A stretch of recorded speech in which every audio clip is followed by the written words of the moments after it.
सटाणा शहरातील पिंपळेश्वर उपनगरात मोकाट डुकरांचा मोठ्या प्रमाणात वावर वाढल्याने नागरिकांचे दैनंदिन जीवन विस्कळीत झाले आहे।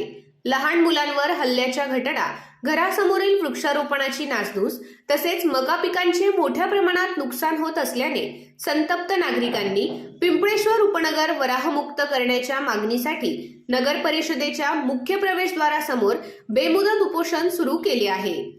नागरिकांनी दिलेल्या माहितीनुसार पिंपळेश्वर उपनगरालगत आरम नदीपात्र असून शहरातील मांस विक्री केंद्रातील खराब अवशेष तसेच नदीघाट परिसरातील मासळी विक्री दुकानांमधून टाकला जाणारा कचरा यामुळे मोठ्या संख्येने मोकाट डुकरे आणि भटकी कुत्री या परिसरात जमा होतात।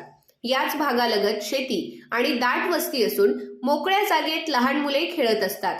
त्यामुळे नागरिकांच्या सुरक्षिततेचा प्रश्न निर्माण झाला असून आरोग्य आणि शेतीवरही गंभीर परिणाम होत असल्याची तक्रार करण्यात आली आहे।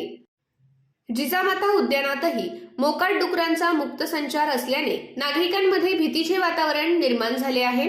वारंवार तक्रारी करूनही ठोस कारवाई होत नसल्याचा आरोप करत नागरिकांनी नगर परिषद प्रशासनाने तातडीने डुकरांचा बंदोबस्त करून पिंपळेश्वर उपनगर वराहमुक्त करावे अशी मागणी केली आहे।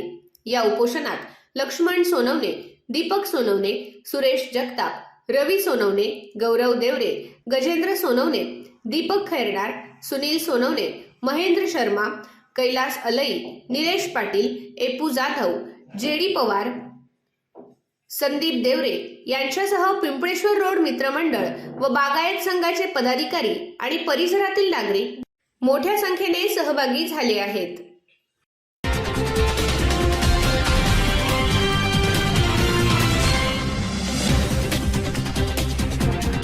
I